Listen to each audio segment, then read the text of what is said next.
ఇక్కడ పవన్ కళ్యాణ్ అంటే అంత అభిమానం ఉందన్నాను. అవును.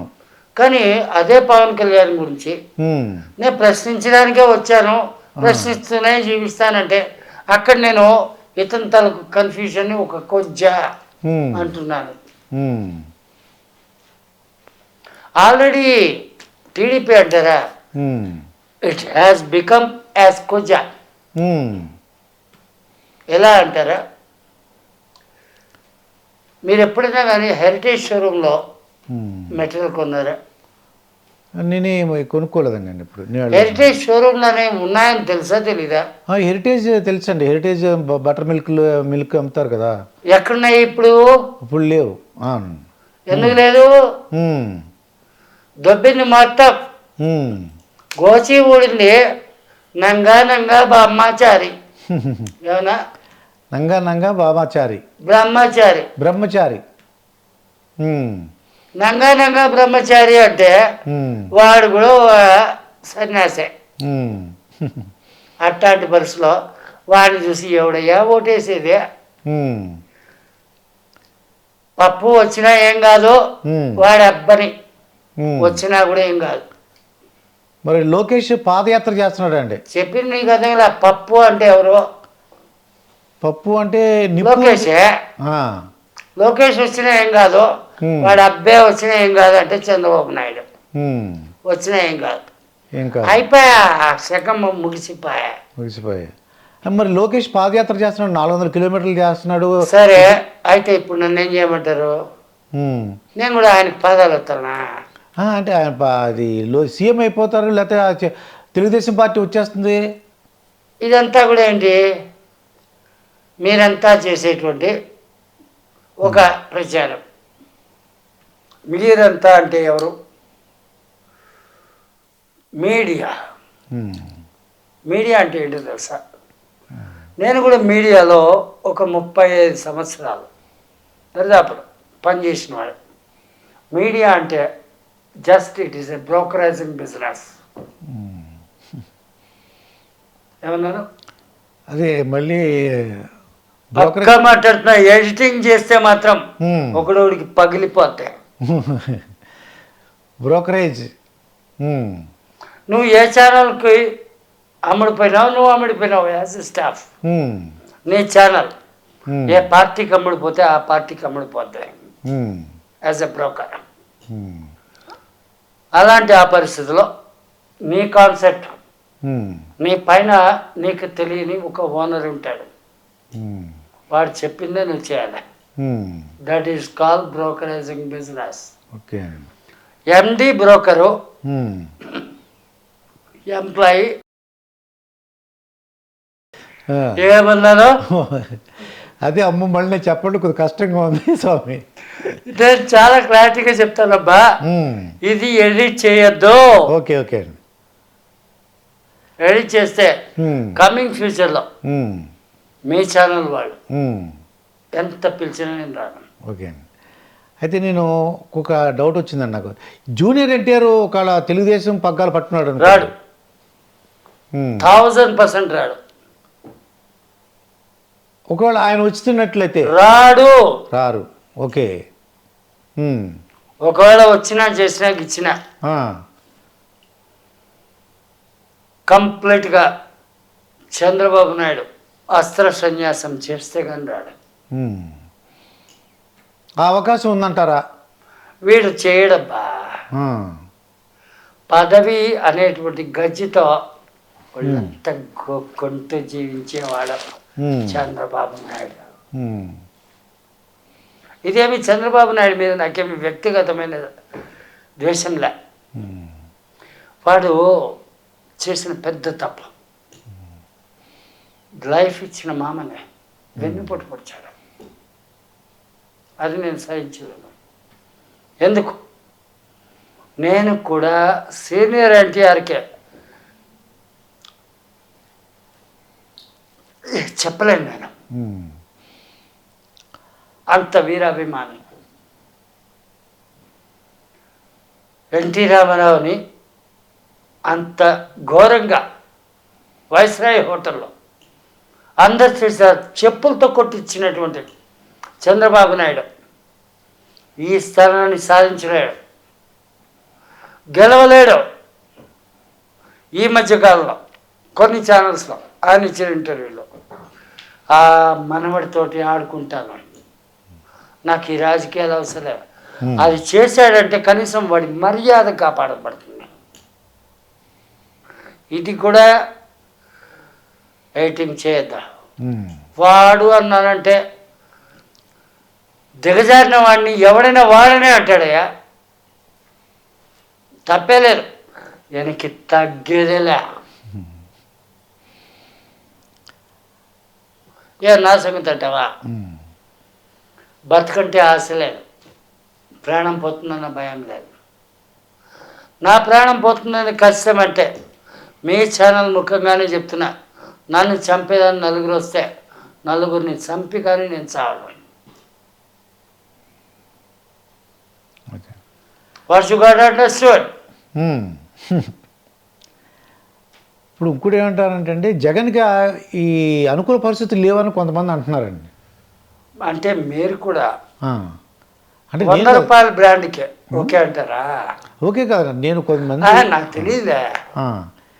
మీరు తాగుమోత అయితే ₹100 బ్రాండ్కి ఓకే అనండి. అది ఏదో ఉంటుంది, చీప్ లిక్కర్ వస్తుందిగా ₹100. ఇప్పుడు రావట్లేదే. ఇప్పుడు రావట్లేదండి, కొద్ది పెరిగింది, రేట్లు పెరిగినాయి, రావట్లేదే. ఎందుకో జగన్మోహన్ రెడ్డి ఏం చెప్పాడు, మద్యం రేట్లు పెంచుతాను, దాన్ని తగ్గింపు చేస్తానని చెప్పాడు. మీరు జర్నలిస్ట్గా ఎంతకాలం బతుకుతున్నారో నాకు తెలియదు, నాకైతే మాత్రం క్లారిటీ ఉంది. జర్నలిస్ట్గా అన్న, అఘోరీగా అన్న, I'm observing all the things in right manner. Okay, మద్యపాన నిషేధం నేను చేస్తున్నాను, బట్ ఇన్ రైట్ నౌ కాదు, టైం టు టైం జరుగుతుంది, పార్షియల్గా జరుగుతుంది అన్నాడు. ఎవరు? జగన్మోహన్ రెడ్డి. అవునండి. ఇప్పుడు జూనియర్ ఎన్టీఆర్కి ఆస్కార్ అవార్డు వస్తుందని మీరు చెప్పారండి. అవునండి, వచ్చింది కదా. అది పాటకు కదా, జూనియర్ ఎన్టీఆర్కి రాలేదండి.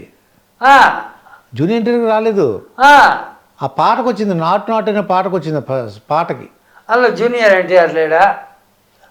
అంటే ఉన్నాడా లేదా? చచ్చిపోయాడా? పాటలో ఉన్నాడు కానీ ఉన్నాడా లేడా? చచ్చిపోయాడా? ఒక్కటి క్లారిటీ ఇవ్వండి. పాటలో ఉన్నారు అంటే బస్. అంటే మేమేమనుకున్నాం అంటే జూనియర్ ఎన్టీఆర్కే వస్తుంది ఆస్కార్ అవార్డు అనుకున్నాం. మీ తాలూకు భ్రమ మీది, నా తాలూకు క్లారిటీ నాదే. అది ఏదో విధంగా వస్తుందని మీరు అనుకున్నారు, వచ్చింది కదా. వచ్చింది, రాలేదంటారా? నేనేమనుకున్నా అంటే జూనియర్ ఎన్టీఆర్కే. మీరు ఏమనుకుంటున్నారన్నా అన్నది కాదు ముఖ్యము, ప్రజలు ఏమనుకుంటున్నారని ముఖ్యమంటే ఆస్కార్ అవార్డు RRRకి వచ్చింది అని అంటే అందరూ పండగలు చేసుకున్నారా లేదా? చేసుకున్నారండి. మరి నన్ను గెలుపుతున్నారు మీరు. అంటే నేనేమనుకున్నానంటే ఆస్కార్ అవార్డు అంటే జూనియర్ ఎన్టీఆర్కే వస్తుంది, ఇక్కడ నన్ను గెలుపుతున్నారు, నాకు రాదేమో అనిపించింది. నన్ను గెలుపుతున్నారు, గెలకండి. ఓకే, అన్నాను, మిమ్మల్ని గెలుగుతున్నాను, గెలకొద్దు అంటున్నారు. బస్ అంటే అర్థం చేసుకుంటే బెటర్. ఓకే అండి. మరి కవిత ఈడీ గురించి మీకు తెలిసే ఉంటుందండి. ఇది మరి ఈవిడ జైలుకి వెళ్ళటానికి అవకాశం ఉందా? నోవే, ఆమెకేం కాదు. ఆమెకేం కాదు. మీరు నమ్ముతున్నారా ఆవిడ లిక్కర్ దాంట్లో ఆ స్కామ్లో ఉన్నట్టు? ఓ మాట చెప్పిన, 1947 గురించి మీకు తెలుసా? 1940 మన స్వాతంత్రం గురించి అండి. మీరు ఎప్పుడు పుట్టారు? 1959. 59లో పుట్టారు. సరే, 59లో పుట్టిన ఎప్పుడు మీరు ఎడ్యుకేషన్ క్లియర్ చేశారు? 82. ఫ్రమ్ ది 82 అంటే ఇప్పటిదాకా ఎన్ని రకాల స్కాములు జరిగినాయి? రకరకాల స్కాములు జరిగినాయండి. Being a journalist, we're discussing each with other, we're not at all arguing the people. మీకు ఎన్ని రకాల స్కాములు జరిగినాయి? ఒకటి, కాంగ్రెస్ అనేకం. అవునండి. దాన్ని లెక్కించడం ఎవరి వల్ల అక్కడ కాదు. అందుకే కాంగ్రెస్ ఈరోజు భూస్థాపితం అయిపోయింది. ఆ తర్వాత బీజేపీ. రామ దయ చూపరా ఏంటి? రామ దయ చూపరా, రామ దయ చూపరా, రామ దయ చూపరా అంటూ అయోధ్య రాముణ్ణి ముందుకు తీసుకొచ్చిన వాడు బీజేపీ వాళ్ళు. అయితే ఆ బీజేపీలో మొట్టమొదటి వాడు ఉన్నాడు కదా, ఎంతోమంది. అందులో ప్రధానమంత్రి ఎవరు? నరేంద్ర మోడీ. అంటే మీరు ఇప్పుడు పుట్టారా? మేము చెప్పింది అయితే అప్పుడు అటల్ బిహారీ వాజ్పేయి. నేను అప్పుడు సంగతి అడిగితే ఇప్పుడు సంగతి మాట్లాడతారు. అటల్ బిహారీ వాజ్పేయి అండి. మరి ఏం చేశాడు? ఏం చేశాడు? ఏం చేయలేదండి. ఆ తర్వాత ఎంతెంతో అనుకుంటే అంతంతా అనుకుంటే ప్రతి ఎలక్షన్ మూమెంట్లో అయోధ్య రాముడినే ముందు తీసుకొచ్చిన వాళ్ళు అని అంటారు. అది బీజేపీ, అందులో సందేహం లేదు. ఇప్పటి వరకు ఏం చేశారు? What next? నరేంద్ర మోడీనే వచ్చాడు అనుకుందాం. Are you having any visual of Ayodhya Rama? Vishwanath corridor గురించి మనకు వీడియోలో కనబడచ్చు. Show me the one video about the Ayodhya Rama. రాముడు ఏమయ్యాడో ఎవరికి తెలీదు, ఆంజనేయుడు ఏడున్నాడో ఎవరికి తెలీదు. ఏందబ్బా ఈ రాజనీతి? అంటే ఈ కవిత ప్రభావం ఈ బీఆర్ఎస్ మీద ఏమైనా ఉంటుందా అండి? ఓ బా, కాంగ్రెస్లో రాజకీయం అంటే ఏంటో తెలుసా? ఇందిరాగాంధీ స్టాటిస్టిక్స్ తెలుసా? చెప్పండి స్వామి. ఇందిరాగాంధీ స్టాటిస్టిక్స్ నుంచి చూస్తా ప్రతి ఒక్క పాలిటీషియన్ ఎక్కడో తప్పు చేస్తుంటారు. ఆ తప్పుని ఎత్తి చూపించే క్రమంలో చిన్న లీకేజ్ ఇచ్చి మూతి కట్టేయడమే కరెక్ట్ అనుకున్నది ఇందిరాగాంధీ. అయితే ఎందరో మూతిని కట్టేసింది ఎమర్జెన్సీ మూమెంట్లో.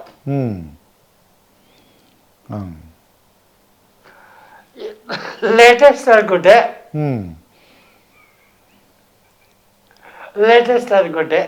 నవ్వుతున్నానబ్బా. అదండి, బీఆర్ఎస్కి ఎఫెక్ట్ ఉంటుందా అని మేము లేటెస్ట్ అనుకుంటున్నాను. నరేంద్ర మోడీ కూడా. అయితే ఈ కవిత గురించి మనం మాట్లాడుకుంటున్నాం కదా, ఈ కవితని వలన కేసీఆర్కి అయినా ఇబ్బంది పడతారా అనే ఒక మీ అభిప్రాయం ఏంటండి? ఏమీ కాదు, కేసీఆర్కి ఏం కాదు, కవితకి ఏం కాదు.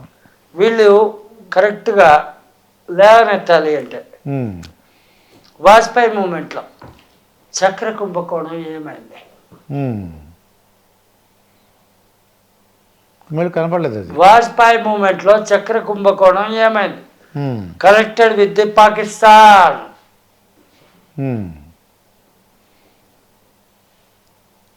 ఓకే. ఆ తర్వాత కార్గిల్ మూమెంట్లో శవపేటికల కుంభకోణం జరిగింది.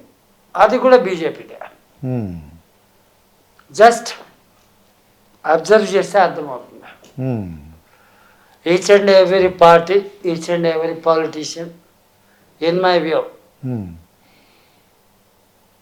వెరీ క్లియర్, వాళ్ళు స్కాములు చేయడానికి, డబ్బు సంపాదించడానికి పుట్టారు. ప్రజలకు సేవ చేయడానికి ఏ పార్టీ కూడా లేదు. ఇది క్లారిటీ.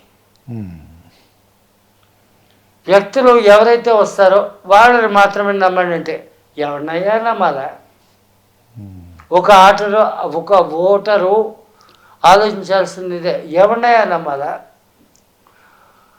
ఓటుకి నోటు సంప్రదాయాన్ని ప్రవేశపెట్టినవాడు చంద్రబాబు నాయుడు అయితే దానికి రేవంత్ రెడ్డి అధినాయకుడు.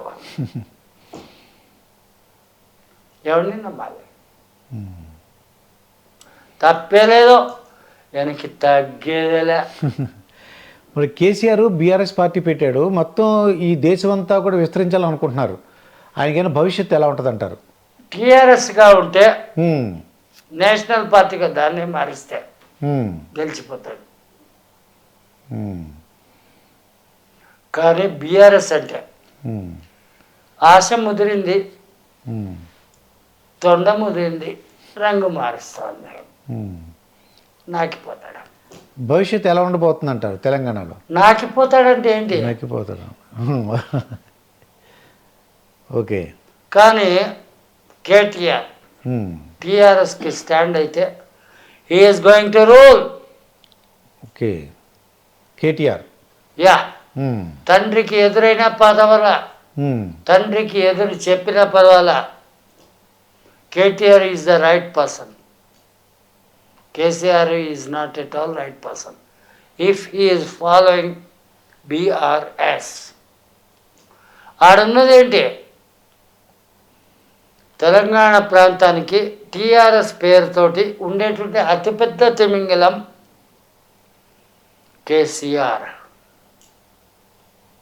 బీఆర్ఎస్ అంటే భారత రాష్ట్ర సమితినో ఏదో ఉంది, అక్కడ కొన్ని వేల తిమింగలాలు ఉన్నాయి. ఈయనంత పిల్ల చేప.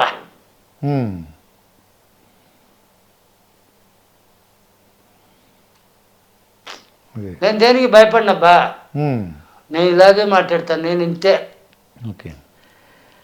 ఇప్పుడు రీసెంట్గా మీరు వినే ఉంటారండి, ఇదేంటంటే మోహన్ బాబుకి ఇద్దరు పిల్లలు, ఇద్దరు అబ్బాయిలు, వాళ్ళిద్దరు ఆస్తి గొడవలు వచ్చినాయి. దీనిపై మీ అభిప్రాయం ఏంటండి? మీకు ఒక మంచి మాట చెప్పనా? చెప్పండి. నాకు కూడా ఇద్దరు పిల్లలు. ఏమన్నారు? ఇద్దరు పిల్లలు. నేను కూడా ఇద్దరు పిల్లలు, ముద్దులు మొగుడే. ఒక పెళ్ళాన్ని చచ్చిపోయింది, ఇంకో పెళ్ళాన్ని చేసుకున్నాను. ఆ మొదటి పెళ్ళం వల్ల నేను సుఖపడిందిలే, రెండో పెళ్ళం వల్ల కూడా సుఖపడిందిలే. ఇద్దరికి కూడా బిడ్డలు ఉన్నారబ్బా. నన్ను సాధించిన ఇది కూడా ఎయిట్ చేయదు. నా కూతురు చెన్నైలో ఇచ్చాను, నా అల్లుడు IBM ఏదో అంటారు, నా బొంద పెట్టినటువంటి కంపెనీ, నాకైనా గుర్తుండవు. అందులో ఒక సాఫ్ట్వేర్ ఇంజనీర్, నెలకి ఒక 3 లక్షలు 3.5 లక్షల కెపాసిటీ అంట, ఏదో ప్యాకేజ్. అదే పవన్ కళ్యాణ్ కట్టారుగా ప్యాకేజీ అండి, అట్లాంటి ప్యాకేజీ వీరుడు. వాడి దగ్గరే నేను రూపాయి ఆశించాను, నా కూతుర్ని ఆశించాను. నా కొడుకు అనేవాడు ఇంకోడు ఉన్నాడు, వాడు రెండో పెళ్ళాన్ని పుట్టినాడు. వాడు NTV, ఇది కూడా ఎడిట్ చేయాల్సిన పనిలే. ఓకే. ఏమన్నా ఎడిట్ చేద్దంటున్నారు? ఎడిట్ చేయాల్సిన పనిలే, ఏదైనా వస్తే నేను చూసుకుంటా. ఏమన్నా మీరు చూసుకుంటారు? వాడు కూడా ఏదో రిపోర్టర్ అంటారు, అది స్ట్రింగర్ స్టేజో మరి రిపోర్టర్ స్టేజో, లేదంటే అంతకుమించి అంటే ఏదో అంటారుగా, sting operation, squad, special squad, బొంగు పోసడా, ఏదో నాకు తెలీదు. వాడు కూడా నెలకు 3-3.5 లక్షలు సంపాదిస్తాడబ్బా. వాడి దగ్గర రూపాయిని ఆశించరు. ఏమన్నా ₹1 కూడా వాళ్ళ దగ్గర తీసుకోరు, ఆశించరు. వీడి దగ్గర నేను రూపాయి ఆశించాను, తీసుకోను. ఎవడైతే ఏంటంటే నా మూటగాడు అంటే ఎవడి మీద నేనేమి ఆశించి బతికేవాడు కాదు. Still the 71 age I'm living alone, I'm facing all the things alone. ఈ మాత్రం సామర్థ్యం ప్రతి ఒక్క వృద్ధుల్లో రావాలి. ఎలా వస్తుంది? వృద్ధాప్యం అంటే ఏంటో తెలుసా? ప్రతి ఒక్క మనిషి కూడా నాకు వయసు అయిపోయింది, నాకు వయసు అయిపోయింది, నాకు వయసు అయిపోయింది, నేను ఎలా బతుకుతాను, ఏం చేసి బతుకుతాను అంటూ బాధపడుతూ బతుకుతుంటాడు వృద్ధాప్యంలో ఉండేవాడు. Still I'm saying this word, I'm running about 71. ఆత్మతత్వంలో జీవిస్తే వయసు ఉండదు. వయసు మీరింది లేదు, వయసు తగ్గింది లేదు. శరీర తత్వంతో జీవిస్తే వయసు అనేది ఉంటుందయ్యా, వీక్నెస్లు ఉంటాయా, రోగాలు వస్తాయా. కానీ ఆత్మతత్వంలో జీవిస్తే అది రాదు. కానీ ఆత్మతత్వంలో జీవించాలంటే ఒక భక్తి మార్గం. ఏ దిక్కు లేని వాడికి దేవుడే దిక్కు, ఇదన్నా తెలుసుకోవచ్చుగా. ఏది చేతగాని వాడినా, ఎవడైనా చేతగాని వాడైనా, ఏ దిక్కు లేని వాడికి దేవుడే దిక్కు అని అంటారు కదా. అదే కష్టం అంటే అదైనా పాటించచ్చు కదా. నా బిడ్డో నా అంటే ఈయన ఈ ఇద్దరు పిల్లలు బాబా ఇందులో బూతు మాటలు ఉన్నాయి. అవునండి. కానీ ఇది ఏది చేయొద్దు. ఓకే అండి. ఇది నా స్పెషల్ కండిషన్. ఓకే అండి. ఈ మోహన్ ఇది నా స్పెషల్ కండిషన్. ఓకే, తప్పకుండా అండి. అయితే ఈ ఇద్దరు పిల్లలు ఆస్తుల గురించి దెబ్బలాడుకుంటున్నారండి. ఈ మోహన్ అలాంటిదే అది కూడా. అది కూడాను. ఇప్పుడు నేను చెప్తున్నా నా తాలూకు చరిత్ర గురించి, అలాంటిదే అది కూడా. అప్పుడు కూడా మోహన్ బాబు తీసుకున్న నిర్ణయం ఏంటి, అయ్యా నాకు ఉన్నది ఇది, ఇందులో ఈ భాగము మీది, చెరి సగం, ఈ భాగం నా కూతుళ్ళది, ఓకే, ఈ భాగం నాది, నా పెళ్ళంది. క్లెవర్, మంచోడు. అది మోహన్ బాబు మంచోడు, తెలివైనవాడు. ఆ సిస్టమ్ని మోహన్ బాబు జీవితకాలం బతికి ఉన్నంతకాలం పాటిస్తే సినిమా ఇండస్ట్రీకైనా ఏమైనా చేయగలుగుతాడు. అయితే మరి మనకి కేంద్ర ప్రభుత్వంలో అంటే కేంద్రంలో ఇప్పుడు ప్రస్తుతం అయితే బీజేపీ ఉందండి. రాబోయేలో ఏ పార్టీ రావడానికి అవకాశం ఉంది అధికారంలోకి? బీజేపీనే వస్తుంది. బీజేపీ వస్తుంది. నరేంద్ర మోడీ ఉన్నంతకాలం బీజేపీని. నరేంద్ర మోడీ కంటిన్యూ అవడానికి అవకాశం ఉందండి? అవుతాడు. Until his life end. మీకు నచ్చిన పొలిటీషియన్ ఎవరో పేరు చెప్పండి. నచ్చిన పొలిటీషియన్ అంటే పూర్వం కానీ ఎన్టీ రామారావు. ఇప్పుడు ఫస్ట్. ఓకే. సెకండ్ కాంగ్రెస్లో అంటే వైఎస్ఆర్. వైఎస్ఆర్ అంటే జగన్మోహన్ రెడ్డి. రాజశేఖర్ రెడ్డి. ఓ, రాజశేఖర్ రెడ్డి. ఓకే. మరి సమాజంలో కొన్ని అరాచకాలు జరుగుతున్నాయండి. దీనికి బాధ్యత ఎవరిదంటారు? ఎవరైతే అరాచకాలకు గురవుతున్నారో వాళ్ళదే. ఫర్ ఎగ్జాంపుల్ రౌడీ అనేటువంటి వాడు, అంటే రౌడీ షీటర్స్ గురించి మాట్లాడుతున్నాను. ఒక్కడే ఉంటాడు. సమాజంలో ఉండే మనుషులు 100 మంది ఉంటారండి. ఏది ఆ క్రైమ్ జరిగేటప్పుడు 100 మంది తిరగబడితే ఒక రౌడీ షీటర్ని చంపడం పెద్ద కష్టమా? కష్టమేం కాదు అది, కానీ తిరగడానికి ధైర్యం ఉండదు వాళ్ళకి. అందుకే అంటున్నాను, సమాజందే తప్పు, ఈ మనుషులదే తప్పు, రౌడీ షీటర్లు తప్పు కాదు. వైఎస్ జగన్ పార్టీకి లేదంటే ఆ ప్రభుత్వానికి ఎన్ని మార్కులు వేస్తారు మీరు? 100 మార్కులు అనుకోండి. 100 కాదండి. ఇప్పుడు జగన్ ఆపరేట్ చేస్తున్నటువంటి విధి విధానాల ప్రకారంగా అంటే ఖచ్చితంగా చెప్తాను, 100కి 95% వానికే మార్కులు వేస్తాను. ఎందుకు అడిగిన తప్పేముంది? ఎందుకండి అన్ని మార్కులని? ఫస్ట్ ఆఫ్ ఆల్ ఒక మిడిల్ క్లాస్ మ్యాన్గా ఆలోచించండి. మీరు ఎప్పుడన్నా రేషన్ కార్డు తీసుకుని రేషన్ షాప్కి వెళ్ళారా? నా చిన్నప్పుడు వెళ్ళానండి. వెళ్ళాను. అప్పుడు పరిస్థితి ఏంటి, ఎలా ఉండింది? చాలా దారుణమైన పరిస్థితి. అప్పుడు ఆ రేషన్ బియ్యం తీసుకుని వండుకోవడం అన్నీ చేసుకునేవాళ్ళం మేము కదా. ఇప్పుడు అదే రేషన్ బియ్యం కావచ్చు, పప్పు కావచ్చు, ధాన్యం కావచ్చు, నూనె కావచ్చు, ప్రతి ఒక్కటి కిరాణా షాప్ సామాన్లు వస్తున్నాయా లేదా ఇంటి ముందరకి. ఇంటికి ముందుగా ఉంది వెహికల్తో.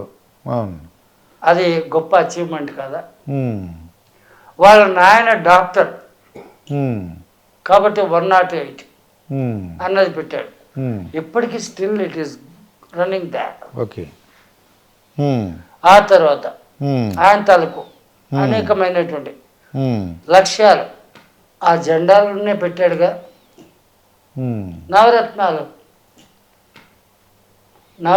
అండి ఆ జెండాలో పెట్టాడుగా. అవునండి. అందులో ఉన్న ప్రతి ఒక్క దాన్ని కూడా సాధ్యమైనంత వరకు తన శక్తి మేరకు పూర్తి చేయడానికే ప్రయత్నిస్తున్నాడుగా. He is a real right person to lead the post of CM.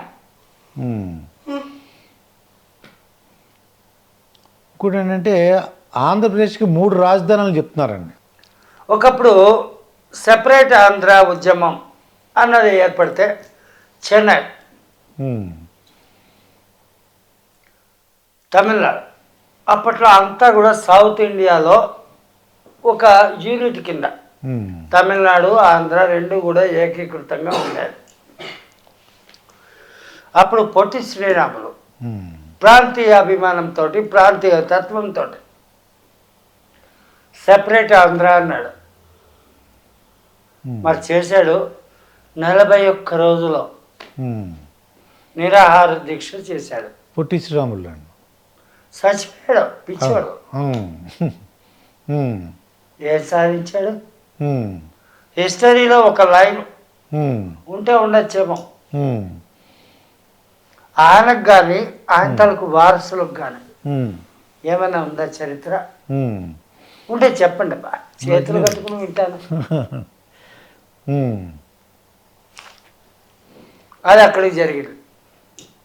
ఇదంతా ఎందుకు నేను చెప్తున్నానంటే, నేను ఆంధ్రావాడు కాదు,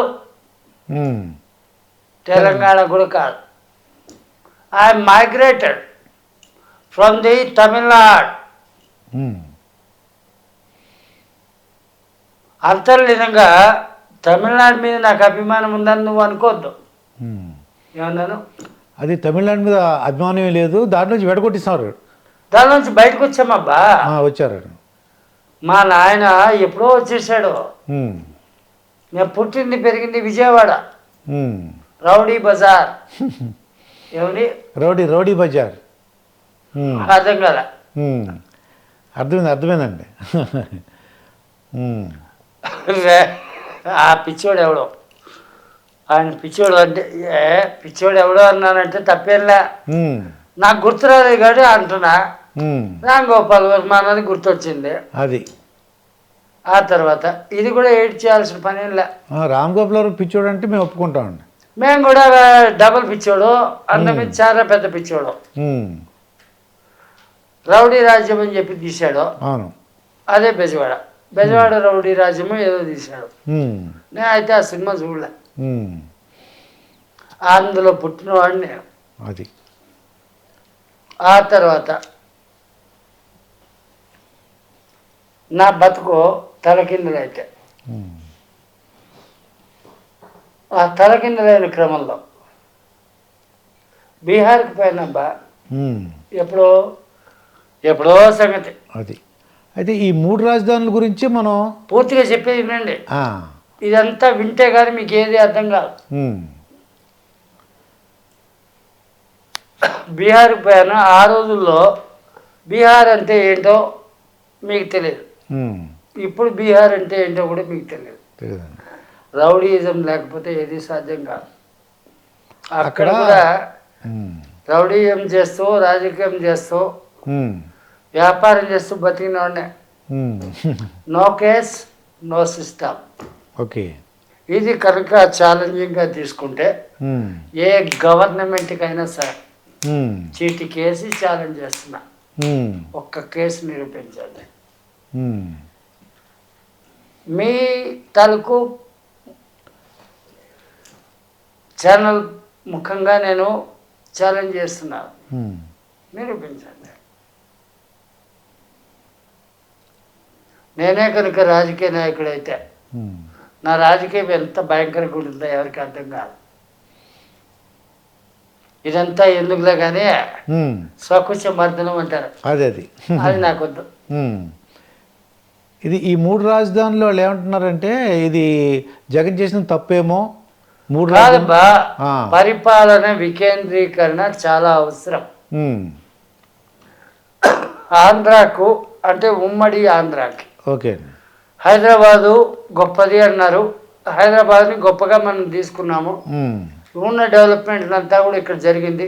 ఇక్కడ ఏదో మనం మోసపోయామో వేస్ట్ అయిపోయామో అనుకుంటున్నారు. కానీ అది అలా కాకుండా సంథింగ్ డిఫరెంట్గా ఆలోచిస్తే కర్నూలు హైకోర్టు వగైరాలు, అది దానికి అక్కడ న్యాయ రాజధాని అంటున్నారండి. న్యాయ రాజధాని. మంగళగిరి అదే మన పప్పుబాయ్, అది పప్పుబాయ్ మంగళగిరి మంగళగిరి మంగళగిరి పప్పుబాయ్ అన్నాడుగా, దాన్ని మనం తీసుకుంటే అది అమరావతి. ఓకే. అదే వైజాగ్, అది ఎందుకు తీసుకున్నాడు అంటే నేను చెప్తాను. అది ఎగ్జిక్యూటివ్ క్యాపిటల్ అని చెప్తున్నారు. ఎగ్జిక్యూటివ్ క్యాపిటల్ అనేది పక్కా right. Is a best executor of the business man. Okay. Executor and administrator of the business man, business system. నేనంటే తప్పుగా అనుకోవద్దు, అందరినీ నేను ఇలాగే పలకరిస్తుంటాను. నేను అంటాను, అందరూ నాకు తండ్రి లాంటి వాళ్ళే, అందరూ నాకు బిడ్డలు లాంటి వాళ్ళే. అయితే ఇక్కడ హార్బర్ లేకపోతే డెవలప్మెంట్ ఉండదు, ఇంటర్నేషనల్ ఎయిర్పోర్ట్ లేకపోతే డెవలప్మెంట్స్ ఉండవు. దీనికి జగన్మోహన్ రెడ్డి చేసింది ఏంటి? ప్రతి జిల్లాకు హెడ్ క్వార్టర్స్ అంటే ప్రతి జిల్లాలో ఒక దగ్గర ఎయిర్పోర్టు నిర్మించాలనే ప్రయత్నంలో ఉన్నాడు. ప్రతి జిల్లాకు ఒక ఎయిర్పోర్ట్, గొప్ప స్థితి. అందులో ఎక్కడ ఇంటర్నేషనల్ వస్తుందో తెలియదు. Either it is Vizag, maybe అన్ని విధాల అర్హత కలిగి ఉండేది వైజాగ్, తప్పేలేదు, దానికి తగ్గేదేలా. అయితే ప్రతిపక్షాలందరూ కూడా ఏమన్నారంటే అండి, ప్రతిపక్షాలు సవా లక్ష చెప్తారండి. రోడ్ల పరిస్థితి ఏం బాగా ఇక్కడ నేను చాలా క్లియర్ చెప్తాను. నేను హైదరాబాద్లో సెల్ఫ్ కార్ డ్రైవ్ మొదలు పెడితే అప్ టు ద కన్యాకుమారి అన్ని నేషనల్ హైవేస్లో తిరుగుతున్నారు. ప్రతి చోట కూడా రోడ్డు బాగున్నాయి.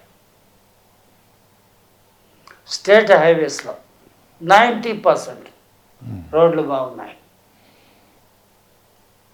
10% కొంచెం ఎగుడు దిగుళ్ళు ఉంటాయి. సింపుల్ చెప్పాలంటే మీరు ఎంత సంపాదించి ఎంత ఇంటికి ఇచ్చినా మీ పెళ్ళానికి ఒక అసంతృప్తి ఉంటుంది. అలాంటిదే ప్రతిపక్షం. అధికార పక్షం మొగుడైతే ప్రతిపక్షం పెళ్ళాం, తప్పే ఉంది. ఏదో విమర్శిస్తారంటారు. ఉంటుందబ్బా, ప్రతిపక్షం పెళ్ళాలన్నాడిది. ఇంతకు మించి నేను బూత్ మాటలు చెప్పాలంటే చాలా చెప్పగలను. మీ వల్ల ఎయిట్ కూడా చేయకుండా రిలే చేయడం సహజం కాదు. ఇప్పుడు జగన్ ఏంటి ఉచితాలు అందరికి డబ్బులు పంచిపెట్టేస్తున్నాడు, డెవలప్మెంట్ లేదు, ఫ్యాక్టరీస్ రావట్లేదు ఇంకా ఆంధ్రప్రదేశ్కి. ఎవరికేం ఉచితంగా పంచిపెట్టాడు?